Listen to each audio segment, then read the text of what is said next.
Salut les gars. Voici le premier épisode de Squid Game la saison 3. Le jeu reprend la saison débute brutalement, le joueur 145 implore les gardes de l'épargner, mais l'un d'eux l'abat froidement. Dans un autre coin de l'arène, le joueur 246 s'effondre au sol, en larmes, suppliant qu'on le laisse vivre pour sa fille malade hospitalisée. Un garde s'approche, lui demande de fermer les yeux s'il veut mourir en paix, et l'élimine sans pitié après un simple scan. Les corps sont rassemblés, mis dans des cercueils noirs ornés d'un ruban rose. Pendant ce temps, deux gardes échangent discrètement, l'une d'elles veut localiser la salle d'opération secrète, celle où les organes des joueurs morts sont prélevés, et envoyés à des receveurs liés aux organisateurs du jeu.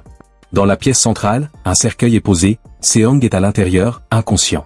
Les joueurs restants, paniqués, le ramènent sur son lit. L'inspecteur Wang, toujours déterminé à faire tomber le système, navigue à la recherche de l'île du jeu. Mais il découvre avec horreur un cadavre, le capitaine du bateau a été assassiné. Contraint de s'arrêter à un port voisin, il cherche un nouveau pilote sans savoir qu'il est déjà surveillé par les organisateurs. Seong se réveille, le visage ensanglanté, traumatisé. Il apprend qu'une tentative d'évasion a coûté la vie à 35 joueurs, dont Jong, son ami. Le choc est brutal. Les gardes entrent. Ils annoncent froidement, la cagnotte atteint désormais 39,1 milliards, mais il ne reste que 60 joueurs. Seong explose de rage, crie à l'injustice, supplie même qu'on le tue. En guise de réponse, les gardes l'attachent à son lit. Dans la salle de surveillance, le superviseur reçoit un appel, le nouveau capitaine du bateau de Wang travaille pour eux. L'ordre est clair, retarder Wang à tout prix, ou l'éliminer, lui et ses passagers. Comme à chaque étape, un vote est organisé pour décider si le jeu continue. Seong refuse d'y participer, mais un à un, les joueurs s'avancent. La majorité choisit de poursuivre. Le superviseur donne de nouvelles directives, recruter de nouveaux gardes, réparer les installations détruites par l'évasion, car des invités de haut rang sont attendus sur l'île. Dans le dortoir, la tension est à son comble. Les survivants commencent à accuser Seong. Selon eux, il aurait orchestré la tentative d'évasion pour réduire la concurrence, puisqu'il est le seul à être revenu vivant. La joueuse numéro 44 l'approche, tu es revenu pour les âmes des morts. Mais tu entendras leur voix, jusqu'à ton dernier souffle. Hanté, Seong l'étrangle violemment. Il faut l'intervention de plusieurs joueurs pour éviter le pire. La salle d'opération révélée pendant ce temps, dans l'aile médicale secrète, une garde masquée entre discrètement. Mais elle n'est pas comme les autres, autrefois, elle était la joueuse numéro 11. Et elle a un plan. Dans l'ombre glaciale de la salle d'opération, une ancienne joueuse désormais garde observe, en silence, une scène insoutenable. Les organes du joueur 246 sont prélevés méthodiquement par les autres gardes. Mais soudain, elle dégaine son arme. En un éclair, elle élimine ses collègues un à un, laissant un seul survivant, qu'elle pointe de son arme. La voix froide, elle lui ordonne, sauve-le, ou tu meurs. Terrorisé, le garde obéit.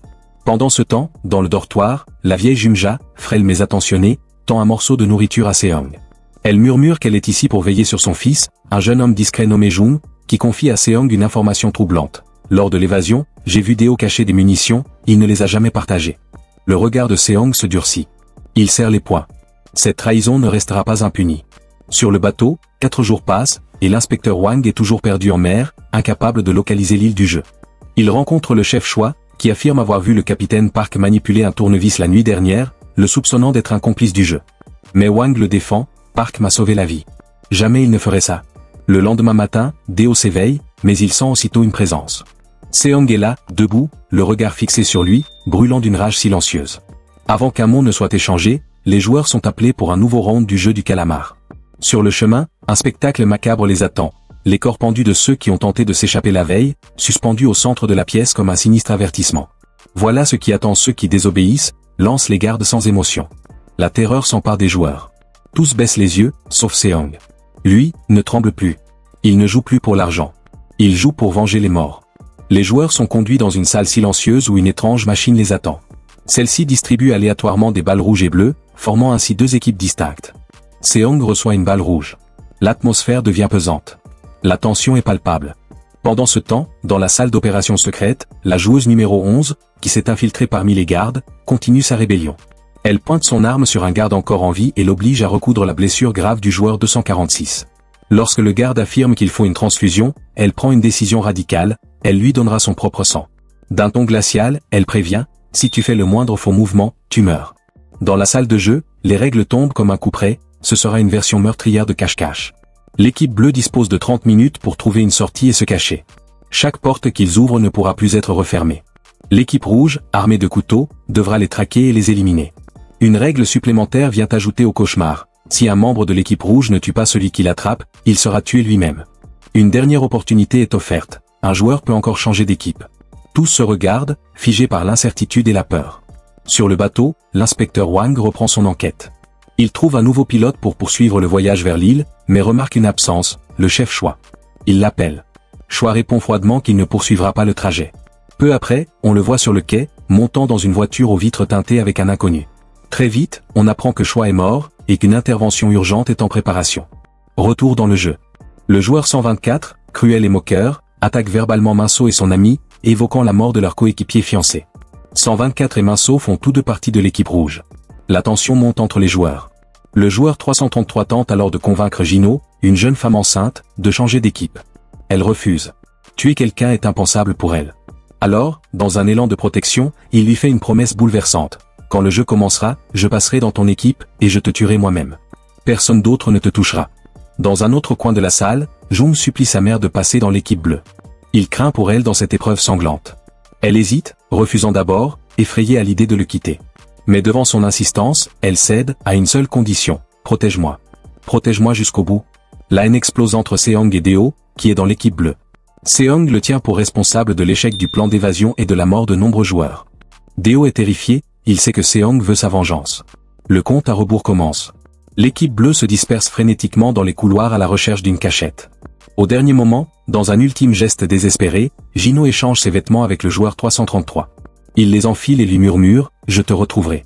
Je te sauverai. » Et les portes claquent. Le jeu de la chasse a commencé. L'équipe bleue entre précipitamment dans une pièce étrange, où le plafond est décoré de peintures représentant un ciel étoilé. Le compte à rebours est lancé, ils n'ont que 2 minutes pour se cacher. La joueuse numéro 120, Yon, entraîne Juno et Jumja dans un recoin sombre. Pendant ce temps, l'équipe rouge commence à traquer. Seong, silencieux, est le dernier à se mettre en mouvement. Dans la salle d'opération, le joueur 246 ouvre les yeux, sauvé in extremis. Il remercie la garde numéro 11, mais son répit est de courte durée. Pour protéger son identité et son infiltration, elle l'élimine froidement. Puis, dans un acte stratégique, elle maquille son cadavre pour le faire passer pour un garde. Dans la pièce des étoiles, l'équipe rouge pénètre à son tour. Le joueur numéro 124, Nangio, échange quelques mots énigmatiques avec le joueur 333, Mon. Son comportement étrange inquiète Jung, qui préfère le laisser continuer seul. De leur côté, la joueuse numéro 44 avance dans les couloirs, suivie de près par d'autres joueurs qui la considèrent comme leur guide. Elle lève les bras, prétendant être en contact avec des dieux invisibles qui lui indiquent la voie dans ce labyrinthe oppressant. Convaincus, ils la suivent sans poser de questions. Plus loin, un joueur tente de s'échapper par une série de portes. Il parvient à en ouvrir une, mais sa clé ne fonctionne pas sur la suivante. Un autre joueur intervient avec sa propre clé et parvient à déverrouiller la seconde porte. De leur côté, Yon, Juno et Jumja découvrent que chaque porte nécessite une clé à forme précise. Triangle, carré, cercle. Yon comprend rapidement le mécanisme et décide de constituer une équipe pour s'évader en suivant cette logique. Pendant ce temps, Deo tente aussi de fuir, mais Seong, toujours avide de vengeance, est à ses trousses. Lorsqu'il pousse une porte, il tombe sur un puits profond. Mais ce n'est pas Deo qui l'y trouve, ce n'est qu'un leurre. En levant les yeux, il aperçoit le vrai Deo, pétrifié, de l'autre côté du gouffre. La chasse continue. Mon arrive dans une pièce où il affronte le joueur 235. Ce dernier esquive l'attaque. Peu après, Nangio fait irruption, mais se fait frapper et tombe au sol. Mon intervient pour sauver son ami et poignarde le joueur 235. Nangio fait de même. Une dispute éclate entre les deux, chacun voulant revendiquer l'acte fatal pour rester dans le jeu. Finalement, ils décident de le tuer ensemble. Mon récupère la clé du joueur 235. Lorsque les deux s'éloignent, un autre joueur, caché dans une pièce voisine, sort prudemment, tremblant. Il aperçoit le bracelet tombé de Nangio, le ramasse, et, dans un élan de courage, se prépare à entrer lui aussi pleinement dans le jeu. Le joueur numéro 226 attaque soudainement Juno, mais Yon intervient rapidement pour la défendre. Une lutte s'engage, intense et rapide, et Yon parvient à tuer son assaillant avec son propre couteau, maîtrisant la situation avec sang-froid. Pendant ce temps, le joueur numéro 100 tente de fuir en compagnie de son ami, le numéro 232. Ils ouvrent une porte et tombent nez à nez avec des membres de l'équipe rouge. Le joueur 100 parvient à s'échapper en refermant précipitamment la porte sur le numéro 232. Mais la joueuse numéro 349 surgit, attaque et tue ce dernier, validant ainsi sa victoire dans le jeu. Profitant de la confusion, le joueur 100 rouvre la porte, récupère la clé du joueur 232 et poursuit sa fuite. De leur côté, Moem et Nangio croisent un autre joueur et l'éliminent tous les deux, décrochant leur réussite dans ce round du jeu. Juno, entendant parler de M, se sent rassuré, convaincu qu'il viendra la sauver comme promis. M décide alors de partir à sa recherche. Nangio accepte de l'accompagner, mais pose une condition ferme, il faut éliminer toute personne qui se dressera sur leur route, car un membre de l'équipe rouge qui refuse de tuer perd automatiquement, ce qui augmente la part des survivants. Mon accepte avec enthousiasme et commence à chercher sa prochaine victime. Pendant ce temps, Deo, blessé à la jambe, parvient à s'échapper de l'équipe rouge, mais un joueur le pousse brutalement dans l'escalier. Sa chute est fatale, il meurt sur le coup. Deo récupère son couteau au sol, prêt à continuer la lutte. Pendant ce temps, Juno est sur le point d'accoucher, et Junja tente de la soutenir malgré la tension et le chaos ambiant. Il reste seulement 15 minutes avant la fin du jeu. Jung pénètre dans une pièce, à la recherche d'une victime à éliminer pour remporter la partie. Il aperçoit le joueur numéro 172 qui le supplie de l'épargner, mais il l'attaque soudainement. Cependant, le joueur 203 arrive juste à temps pour tuer le numéro 172. Nerveux, Jung se relève précipitamment. Pendant ce temps, la joueuse numéro 44, Ri, accompagnée de son équipe, ouvre une porte mais la referme rapidement pour s'enfuir. Mon Enangio les poursuit et élimine toute son équipe. La joueuse numéro 44 réussit à s'échapper mais tombe sur Deo. Ils se séparent, et elle croise Seong, à qui elle révèle que Deo est blessé, laissant une traînée de sang derrière lui. Seong décide de la laisser et se lance à la poursuite de Deo en suivant les traces de sang. La joueuse numéro 44 entre dans une pièce où elle découvre la porte de sortie, mais elle comprend qu'il lui faut 3 clés pour l'ouvrir. Elle repart donc à la recherche des autres clés. Le joueur numéro 100, entendant du bruit derrière lui, récupère du sang sur un corps à côté et s'en couvre, feignant la mort. Lorsqu'il se réveille, la joueuse numéro 44 s'empare de sa clé. Interrogée, elle lui explique qu'elle a trouvé la sortie. Il décide alors de la suivre. Pendant ce temps, Yon et Juno a accouché. Un membre de l'équipe rouge fait irruption, mais Yon l'attaque. Leur combat les mène jusqu'à la salle de sortie où Yon finit par le tuer. Elle aperçoit alors les clés de la porte de sortie et l'ouvre avec les 3 clés en sa possession. Avant de passer, elle revient chercher Juno et Junja. Soudain, M attaque Yon et la poignarde, choqué de voir Juno devant lui. Nanjio interroge M sur la présence de quelqu'un dans la pièce, et celui-ci ment en assurant qu'il n'y a personne, avant de refermer la porte sur eux. Seong poursuit sa traque en suivant les traces de sang laissées par Deo, qui s'immobilise et referme une porte derrière lui. Seong se retrouve face à Deo. Pendant ce temps, la joueuse numéro 44 et le joueur 100 sont devant la porte de sortie. Ce dernier tente d'ouvrir avec ses 2 clés, mais il manque la clé circulaire. La joueuse 44 utilise alors sa clé et la porte s'ouvre. Mais au moment où le joueur 100 entre, il pousse la porte avec force, emportant la clé et laissant la joueuse 44 enfermée. Un joueur s'approche alors d'elle, aperçoit l'ombre de Nanjio et l'attaque, la tuant. Seong essaie d'éliminer Deo, qui s'excuse pour sa trahison, expliquant sa peur et son incertitude. Deo sort un couteau et attaque.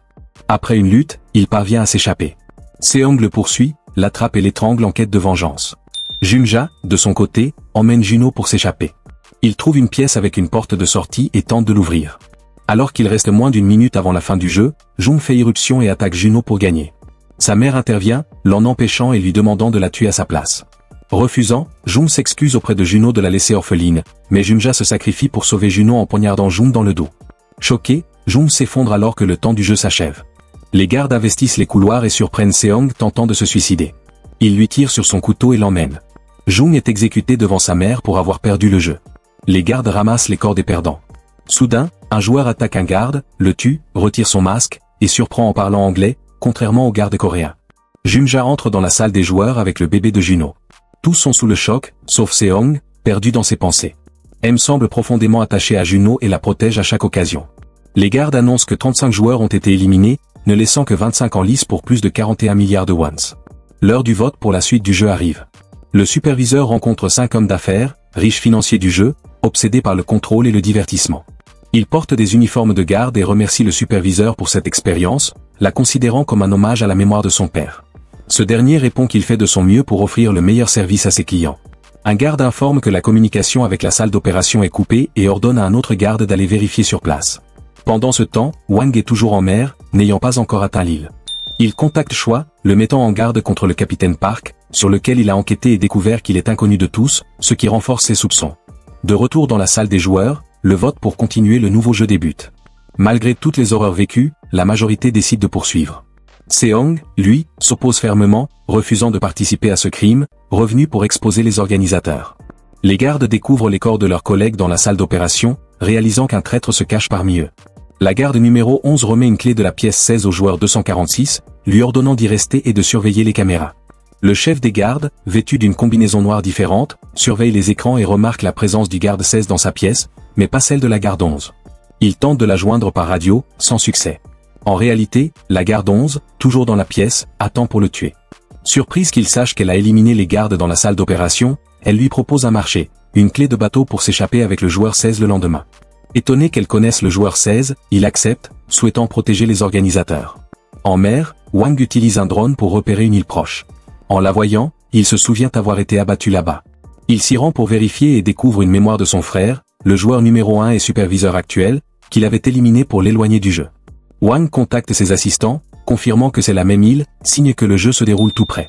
Cette nuit-là, Junja, attristé, réconforte Seong, lui demandant de ne pas se sentir coupable.